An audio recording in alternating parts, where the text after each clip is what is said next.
ছাত্র সমাবেশ করব, সেজন্য আপনাদের সকলের সহযোগিতা আমরা কামনা করছি। এখন আপনাদের সম্মুখে বক্তব্য রাখবেন নাসির উদ্দিন নাসির সহ উপস্থিত ঢাকা বিশ্ববিদ্যালয় ছাত্রদলের বিপ্লবী সভাপতি গণেশচন্দ্র রায় সাহস, সংগ্রামী সাধারণ সম্পাদক নাহিদুজ্জামান শিপন, ছাত্রদল কেন্দ্রীয় সংসদের সংগ্রামী সাধারণ সম্পাদক, সংগ্রামী সিনিয়র যুগ্ম সাধারণ সম্পাদক শ্যামল মালুম সহ উপস্থিত ছাত্রদল কেন্দ্রীয় সংসদের সহসভাপতি বৃন্দ, যুগ্ম সাধারণ সম্পাদক বৃন্দ, দপ্তর সম্পাদক জাহাঙ্গীর আলম সহ উপস্থিত সকল পর্যায়ের নেতৃবৃন্দ এবং ঢাকা বিশ্ববিদ্যালয় ছাত্রদলের বিপ্লবী সিনিয়র সহসভাপতি মাসুম বিল্লাহ সহ যুগ্ম সাধারণ সম্পাদক শুভ সহ উপস্থিত ঢাকা বিশ্ববিদ্যালয় ছাত্রদলের সকল পর্যায়ের নেতৃবৃন্দ সবাইকে এবং উপস্থিত সাংবাদিক বৃন্দ সবাইকে অনেক অনেক ধন্যবাদ, কৃতজ্ঞতা জানাচ্ছি।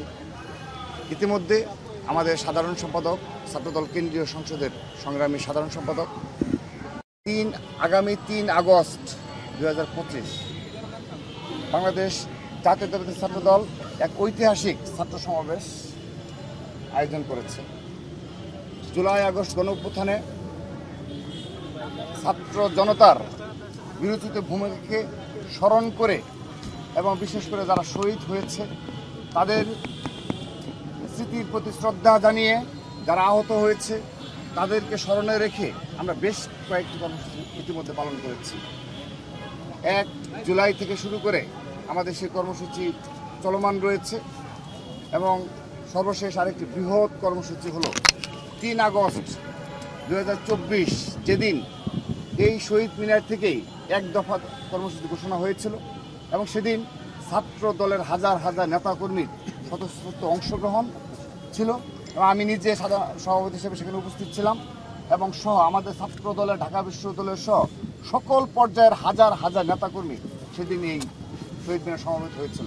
সে কারণে আমরা আমাদের এই জুলাই আগস্ট কর্মসূচি যখন আমরা প্রণয়ন করি, সেই সূচনা লগ্নেই আমরা 3 আগস্ট এই শহীদ মিনারের কর্মসূচি পালন করার জন্য মনস্থির করি এবং সেটি আমরা ছাত্রদল কেন্দ্রীয় সংসদের পক্ষ থেকে আমরা সিদ্ধান্ত গ্রহণ করার পরে আমরা সেটি আনুষ্ঠানিকভাবে সংবাদ সম্মেলনের মাধ্যমে জানিয়ে দিই এবং পরবর্তীতে সে সময়ে আমরা জুন মাসেই আমরা ঢাকা বিশ্ববিদ্যালয় কর্তৃপক্ষের নিকট থেকে আমরা সে অনুমতি পাই। কিন্তু পরবর্তীতে জুলাই শুরু হওয়ার পরে আমরা জানতে পারি যে এনসিপি যারা নেতৃবৃন্দ রয়েছে তারা বাংলাদেশের বিভিন্ন জায়গায় যে তারা সমাবেশগুলো করছে, সেখানে তারা বলছে শহীদ মিনারে তারা সমাবেশ করবে। তো পরবর্তীতে আমাদেরকে এটি অবহিত করার পরে তারা জেনেছে যেখানে ছাত্রদল আগে থেকেই এখানে কর্মসূচির জন্য অনুমতি নিয়েছে। তো সেই প্রেক্ষাপটে এই এনসিপি যারা শীর্ষ নেতৃবৃন্দ রয়েছে, শীর্ষ নেতৃবৃন্দ সবাই আমার সাথে, আমি সভাপতি এবং সাধারণ সম্পাদক নাসিরের সাথে তারা বারবার যোগাযোগ করেছে। তারা আমাদের নিকট আবেদন করেছে যে তারা যেন এখানে সমাবেশটা করতে পারে। আমাদের নিকট তারা বারবারই এ বিষয়ে মিটিং করার জন্য তারা আজকেও কল দিয়েছে যে তারা আজকেও বসতে চায় এবং আমাদের বিএনপি শীর্ষ নেতৃবৃন্দের সাথেও তারা যোগাযোগ করেছে। তো তারাও আমাদেরকে বারবারই অবহিত করেছে যে এখানে তোমাদের কোনো করণীয় রয়েছে কিনা। তো আমরা শহীদ মিনার নিয়েছি এ কারণে যেহেতু এই ছাত্র সমাবেশে আমরা মনে করছি হাজার হাজার ছাত্রদলের নেতাকর্মীরা এখানে অংশগ্রহণ করবে। তো সেহেতু যদি শহীদ মিনার ব্যতীত আমরা যদি খোলা ময়দানে, বিশেষ করে শাহবাগ কিংবা অন্য কোনো জায়গায় যদি আমরা এই ছাত্র সমাবেশটি করি, সেক্ষেত্রে জনদুর্ভোগ হবে এবং রাস্তাঘাট বন্ধ হয়ে যাবে, অ্যাম্বুলেন্স সহ সাধারণ শিক্ষার্থীদের চলাচল ব্যাহত হবে। আর সেই দিনটি হলো রবিবার। সেই সার্বিক দিক বিবেচনা করে আমরা শহীদ মিনারে এই কর্মসূচিটি পালন করার জন্য আমরা সিদ্ধান্ত গ্রহণ করেছিলাম। তো এখন আমরা স্বাভাবিকভাবে, যেহেতু তারা বারবার আবেদন করছে, এনসিপির যে নেতৃবৃন্দ রয়েছে তারা বারবারই আমাদের অনেকবার আবেদন করেছে, তারা অনুরোধ জানিয়েছে যে আমরা যেন তাদের এই অনুরোধটি বিবেচনা করি। তো আমরা ছাত্রদল কেন্দ্রীয় সংসদ আগামীকাল আজকে রাতে আমরা আবারও কেন্দ্রীয় সংসদের শীর্ষ নেতৃবৃন্দ আমরা বসবো, আমরা বসে একটা সিদ্ধান্ত গ্রহণ করব যে তাদের এই আবেদনটি বিবেচনা করা যায় কি না। কিন্তু আমরা একটা সমস্যায় পড়েছি যে আমরা যদি এই স্থানটি চেঞ্জ করি তাহলে কিছু জনদুর্ভোগ হতে পারে, কারণ সেদিন তো হাজার হাজার ছাত্রদলের নেতাকর্মীরা সেখানে আসবে। তো এই দিক বিবেচনা করে আমরা আজ রাতের মধ্যেই কিংবা আগামীকালের মধ্যেই আমরা ছাত্রদল কেন্দ্রীয় সংসদের পক্ষ থেকে এই মিটিং করার পর আমরা যারা আমাদের নিকট আবেদন করেছে তাদেরকে আমরা জানিয়ে দেব যে তাদের সেই অনুরোধটি আমরা রাখতে পারবো কি না। তবে আমরা একটি কথা বলি, ছাত্রদল সহনশীলতার রাজনীতি করে ধৈর্য সহনশীলতা পরিচয় দিয়ে এই 5 আগস্টের পর থেকে প্রতিটি ক্যাম্পাসে রাজপথে রয়েছে ছাত্রদল। আমরা কোনো উস্কানিতে পা দিই না এবং মবতন্ত্র কায়েম করার প্রচেষ্টা করা হয়, আমরা সেগুলো নস্যাৎ করি, আমরা সেই ফাঁদে পা দিই না। সেহেতু এখানে যেন কোনো অনাকাঙ্ক্ষিত বিশৃঙ্খল পরিস্থিতি সৃষ্টি না হয়, সেক্ষেত্রে তারা যেহেতু অনুরোধ জানিয়েছে আমরা অবশ্যই সেটি বিবেচনা করব। কিন্তু একটি বিষয় স্পষ্ট করছি, আমাদের দিক থেকে সবসময় যেন কোনো প্রকার কোনো অনাকাঙ্ক্ষিত পরিস্থিতি সৃষ্টি না হয় এবং কারো যেন কোনো সমস্যা ক্রিয়েট না হয়, সেজন্য আমরা ছাত্রদল সোচ্চার রয়েছি। আমরা আপনাদের নিকট দায়িত্বশীল ভূমিকা আশা করছি যে 3 আগস্ট ঐতিহাসিক ছাত্র সমাবেশ উপহার দেবে বাংলাদেশ জাতীয়তাবাদী ছাত্রদল এবং সেদিন ইনশাআল্লাহ বিএনপির ভারপ্রাপ্ত চেয়ারম্যান এবং ছাত্রদলের সাংগঠনিক অভিভাবক জনাব তারেক রহমান প্রধান অতিথি হিসেবে উপস্থিত থাকবেন এবং ছাত্র জনতার উদ্দেশ্যে গুরুত্বপূর্ণ দিক নির্দেশনামূলক বক্তব্য রাখবেন।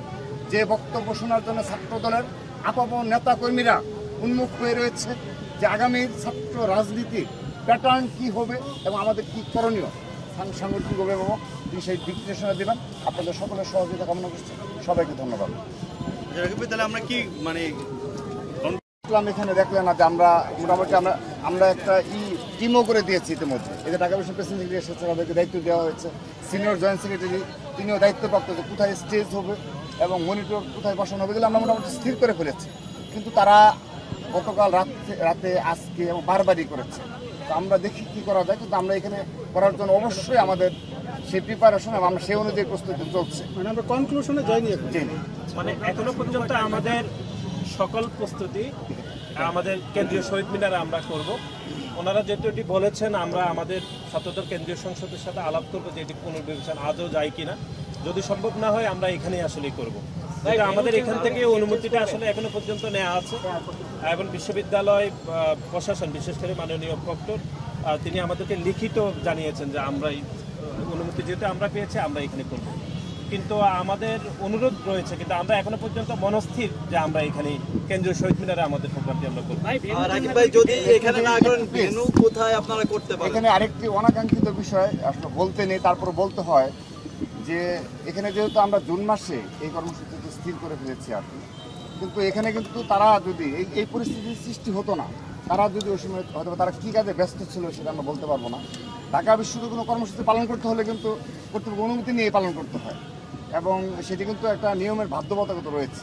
তো তারা কী কাজে ব্যস্ত ছিল সেটা বলতে পারবো না। যে তারা যদি কর্মসূচি নিয়েই থাকে, তারা যদি আগে যদি সেটি অবহিত করতো, তাহলে কিন্তু আমরা এই প্রবলেমে পড়তাম না। তো আমরা সেই দিক থেকে মানে তাদের প্রতি জানাচ্ছি যে যেহেতু আমরা জানি না যে তারা পরবর্তীতে জুলাই মাস শুরু হওয়ার বেশ কিছুদিন পরে আর কি তারা আমাদের সাথে যোগাযোগ করেছে, কর্তৃপক্ষের সাথে যোগাযোগ করেছে। তো এটি একটু আরও দায়িত্বশীল আচরণ আশা করি যে তারা যেন কোনো কর্মসূচি পালন করতে হলে তারা যেন এইগুলো সচেতন থাকে, যে বাংলাদেশের রাজনৈতিক কালচার যেটা অনুমতি নেওয়ার যে বিষয়টা, এই বিষয়ে যেন তার সচেতন থাকে।